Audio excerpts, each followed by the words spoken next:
It was August 11th, 1973. DJ Kool Herc and Cindy Campbell hosted an event at 1520 Sedgwick Avenue. Kool Herc unveiled a new way of mixing tracks, extending drum breaks and using turntables to create loops. Immediately, the crowd was in love, freeing their worries through expression. They didn't know it then, but that night would change music forever. By the mid-1970s, New York City was facing near bankruptcy, forcing government officials to lay off thousands of police officers, firefighters, and city workers. Alongside this, the late 1960s faced a fast rise in poverty, crime, and housing crisis. Public services were cut back in extreme numbers, especially in low-income neighborhoods. The building of the Cross-Bronx Expressway forced thousands of Bronx natives to move, causing neighborhood instability along with other issues. With over 820,000 middle-class residents leaving due to these economic issues, tax revenue and investment was drained, worsening the city's decline and resulting in a series of bleak events, especially in lower-class, marginalized neighborhoods such as the South Bronx. As the city's funding disappeared rapidly and redlining and housing segregation loomed, landlords began to disappear from buildings that they no longer made profit from.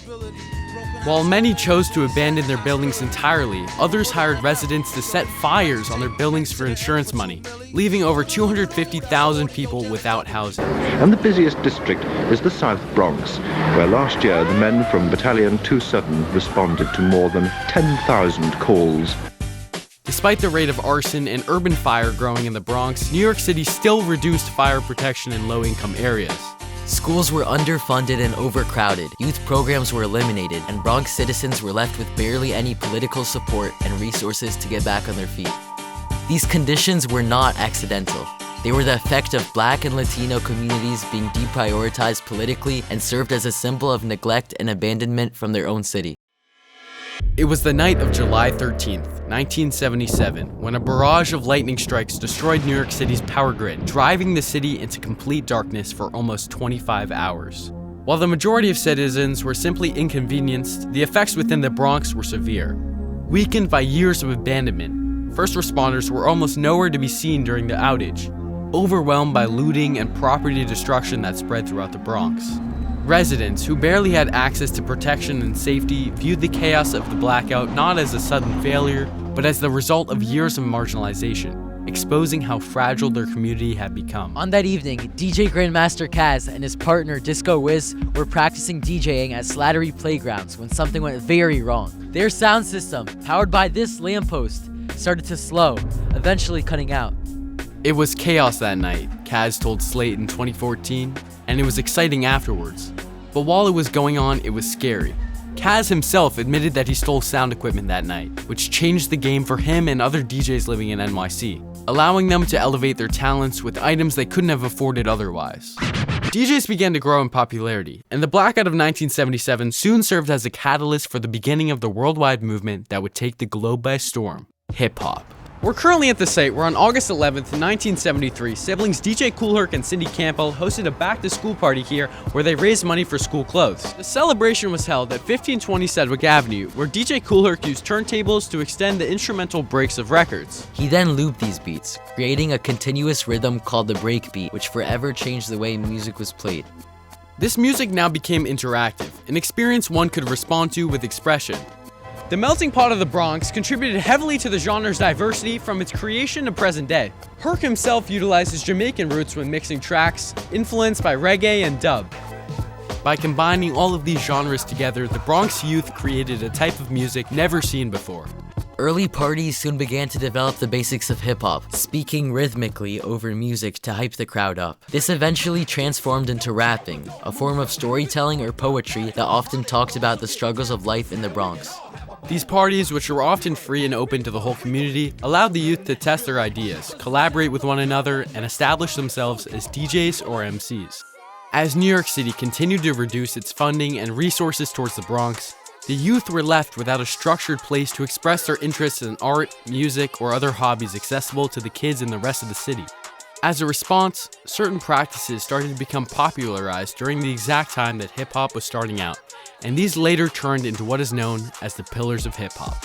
DJing rapidly evolved into the foundation of hip-hop because traditional instruments, studios, and music education were highly inaccessible in the Bronx. DJs began to set up turntables, speakers, and collections of records in parks, sidewalks, and recreation rooms, mixing their music publicly for everyone in their community to enjoy. DJs scratched vinyls, extended breakbeats, and used cutting to create continuous rhythm throughout their music. Like, it took me hours to figure out the best part of the record. I master it, I make a program out of like 30 or 40 records, and I'm ready to go out there and kill them with the best part of all these 30 or 40 records. The Bronx's reality was reflected through DJing. MCing served as a response to the lack of political representation that Black and Latino people had in New York City during the 70s. Rappers stood beside the DJ, calling out to the crowd and speaking in rhythm and rhyme over the beat. What was once short phrases to hype up the crowd evolved into verses filled with storytelling and meaning. Rapping in the Bronx allowed the youth to voice their opinion on the injustices they faced, turning their personal experience into a form of public expression. Breakdancing grew in popularity in neighborhoods plagued by violence and instability. Dancers would often move to breakbeats in the middle of circles formed most commonly on playgrounds and sidewalks. Through battles, crews versed each other through the creativity and strength of their dancing, a safer substitute to gang rivalry and violence. Graffiti spread because of urban decay and abandonment in neighborhoods in the Bronx such as Mott Haven. Artists painted symbols, names, and drawings on subway cars in abandoned buildings, mostly at night. With barely any available opportunities in art, graffiti became a source for artists to gain visibility. Forgotten spaces that stained the city quickly were taken advantage of, getting turned into statements of identity and struggle.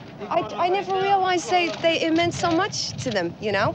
I just thought they were writing anything, but I guess it has a deep meaning. Knowledge of this new genre integrated the practices of DJing, MCing, breakdancing, and graffiti into a culture. At a time when record labels were doubtful to invest in any new experimental genres, rap stood out because it contained a simple production that was financially accessible for many producers. Hip-hop entered the radio, television, and MTV, influencing fashion, language, film, and much more. What at first began as a response to the political and economic neglect in New York City now turned into a global language, creating a movement for marginalized communities across the world. Artists began to push the genre in different directions, such as Run DMC, a rap group formed in Queens in 1983 who stripped production down to raw beats and direct lyrics with a fusion of rock, proving hip-hop's adaptability.